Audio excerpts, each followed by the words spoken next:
2040 서울도시기본계획이 발표되었고 따라 서울투자지역 탑5에 대해서 1부에 이어 2부를 말씀을 드리겠습니다. 2040 서울도시기본계획에 따른 급등 예상 투자지역 탑5 2부입니다. 서울시 2040 도시기본계획 발표 자료를 근거로 말씀을 드리겠습니다. 도시기본계획이란 이미 일부에서 설명하기 때문에 생략하고 넘어가겠습니다. 도시기본계획 중 수변 중심 공간 재편에 관련된 내용입니다.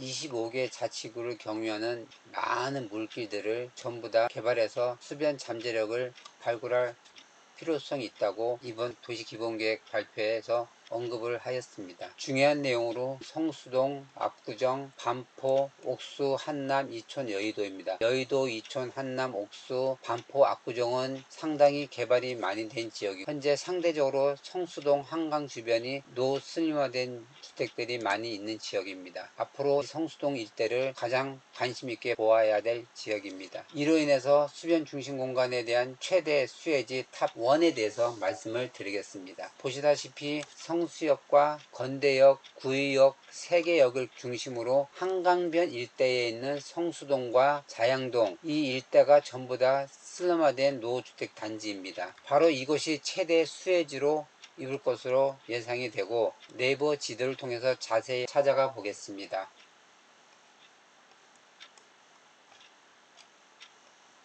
보시면 성수동 일대가 전부 다 오래된 노후주택들로 되어 있고 이어서 자양동 일대 역시 오래된 노후주택들로 밀집되어 있는 지역입니다. 지도를 좀 더 확대해서 보면 전부 다 노후된 주택들로 혼잡되어 있다는 것을 볼 수 있습니다. 바로 이곳이 향후 가장 급등할 수 있는 예상 지역으로 판단이 됩니다. 최대 수혜지 탑1에 이어서 중심지 혁신 계획입니다. 서울 중심지를 보시면 서울 도심을 중심으로 여의도를 중심으로 강남을 중심으로 이 세 곳이 메인 중심 고도화 지역이고 그 외 외곽으로 도봉구라든가 성동구, 송파구, 마포, 양천구 여러 곳 중심으로 해서 중심지 규제를 완화를 통해서 가용지를 확보하고 지역 간 연계성을 강화하겠다는 것이 이번 계획의 취지입니다. 그러므로 인해서 도시 경쟁력을 강화시키고 인근 서울 도심이라든가 여의도 강남 외에 인근 중심지를 관심 있게 봐야 할 것입니다. 중심지 혁신 계획 두 번째 내용입니다. 높이 규제를 완화하고 용적률 기준을 완화하고 개발 방식을 정비함으로 인해서 보존 규제 방식에서 정비 활성화 방식으로 전환하겠다는 것입니다. 이렇게 함으로써 서울도심의 활력이 부여될 것으로 보여집니다. 도시계획 대전환을 살펴보겠습니다. 스카이라인의 관리 기준을 개편하겠다는 것입니다. 35층 높이 기준을 삭제해서 다양한 경관 및 품격 있는 도시를 조성하겠다는 취지입니다. 도시계획 대전환 두 번째 내용입니다. 동일한 밀도하에서 유연한 스카이라인 및 경관을 창출하겠다는 것입니다. 현재 밀대는 중고층의 아파트를 초고층으로 함으로 인해서 동간거를 확보하고 시야를 확보해서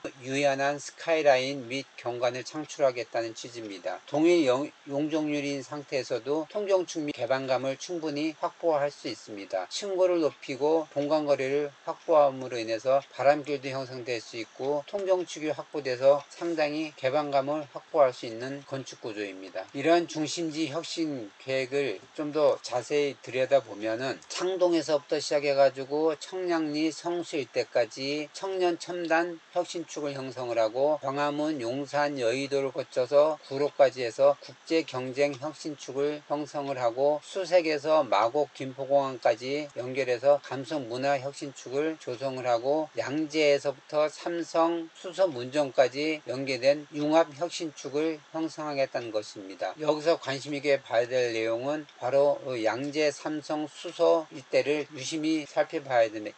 이미 일부에서 창동, 왕십리, 성수 라인은 이미 중랑천을 중심으로 한 동부간선도로의 지하화에 대해서 설명을 하면서 말씀을 드렸습니다. 그리고 광화문에서 용산, 여의도 연계를 말씀을 드렸고 수색 일대에 대해서 말씀드렸습니다. 이번 2부에서는 양재, 삼성, 수서 일대의 개발로 인한 그 혁신축의 영향으로 어느 지역이 혜택을 받을지를 살펴보고자 합니다. 이로 인한 최대 수혜지 탑2에 대해서 말씀을 드리겠습니다. 양재와 삼성과 수서를 중심으로 서로 연결되고, 양재와 삼성이 연결되고 삼성과 수서를 연결하는 세 개 축을 중심으로 개발을 되면 가장 혜택을 볼 수 있는 지역은 수서와 인접해 있는 복종역 인근에 있는 최대 수혜지가 유래 신도시가 아닐까 생각해 봅니다. 지도를 통해서 좀 더 자세히 살펴보겠습니다.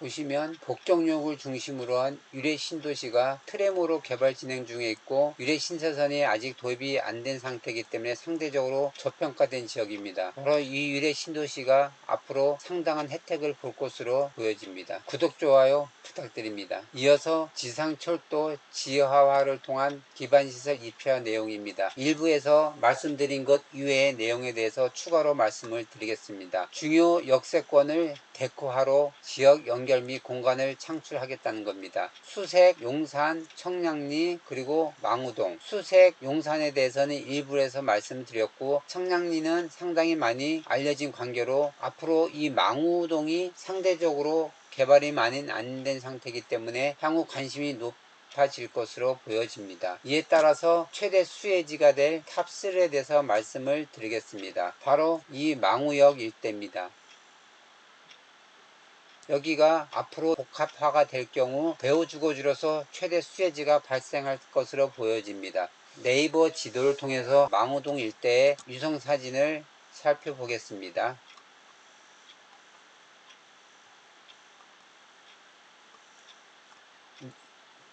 보시면 망우역을 중심으로 북쪽 상봉동, 남쪽으로 망우동 일대, 좌측 상봉동 일대, 전부 다 노후화된 주거단지입니다. 좀 더 지도를 확대해서 보시면 다 단독주택으로 되어 있고,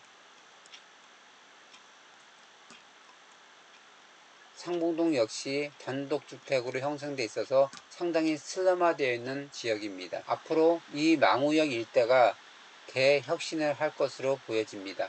두 번째, 지상철도 지하화로 인한 혜택을 볼 수 있는 지역입니다. 신도심 활력공간으로 전환을 시킴에 따라서 앞으로 철도를 중심으로 한 서울 지상철도 대부분이 지하화를 통한 공간 창출로 되므로 가용지가 부족한 부분을 해소하겠다는 취지입니다. 이로 인해서 가장 혜택을 볼 수 있는 것은 2호선 잠실에서 왕십리까지 구간의 지상 2호선 철도 구간입니다. 도심 활력 공간으로 전환할 필요가 있는 지역입니다. 앞에서 말씀드렸듯이 최대 수혜지 탑4에 해당하는 지역이 되겠습니다.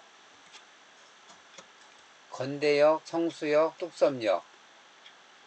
앞에서 말씀드린 한강변 외에도 이 철도역을 중심으로 지하화되면 전체가 다 상당히 개발될 것으로 보여지며, 네이버 지도를 통해서 그 일대의 주택 현황을 살펴보겠습니다. 보시면 구의역 하단 부분에 상당히 많이 노후화되어 있고, 건대역 주변도 역시 노후화된 주택이 상당히 많이 있습니다. 그리고 성수역을 중심으로 보시면 일부 개발은 되어 있지만 성수역 외곽으로 가보면 상당히 노후된 주택들이 많이 있는 것을 볼 수 있습니다. 바로 뚝섬역과 성수역과 건대역을 중심으로 한 이 일대가 전부 다 상당히 개발이 가속화될 것으로 보여집니다. 그 다음 미래교통 인프라 확충입니다. 미래교통을 위해서 환승을 지원하고 다양한 도시 복합 기능을 제공하겠다는 겁니다. 역세권을 중심으로 광역형, 지역형, 근린형으로 나눠서 환승을 지원하고 복합기능을 제공해서 지역 환승센터를 만들겠다는 취지입니다. 광역 거점 환승센터도 만들고 스마트 쉘터도 만들고, 인프라를 확충함으로 인해서 인근에 상당한 혜택을 입을 것으로 보여지는 지역들이 있습니다. 보시면 창동, 청량리, 망우, 삼성역, 서울역, 여의도, 사당, 양재, 복정 다 거미줄처럼 엮어서 교통체계를 확립함으로 인해서 입체 교통도시를 완성하겠다는 겁니다. 이로 인해서 많은 혜택을 볼 수 있는 지역이 복정역 일대가 아닐까 생각이 듭니다. 최대 수혜지 탑5 바로 복정역 일대라고 보여집니다. 복정역 복합 환승센터가 개발이 되면 인근 위례 신도시가 상당한 혜택을 볼 것으로 보여지고 남위례 주변으로 복종 2지구가 개발되면서 보다 더 개발이 가속화될 것으로 보여집니다. 이상으로 서울 도시기본계획 발표에 따른 최대 수혜지 대박날 미래투자지역 탑5에 대해서 두 번째 말씀을 드렸습니다. 구독, 좋아요 부탁드립니다. 이상 토탈 프리미엄 서비스 부동산 마켓이었습니다.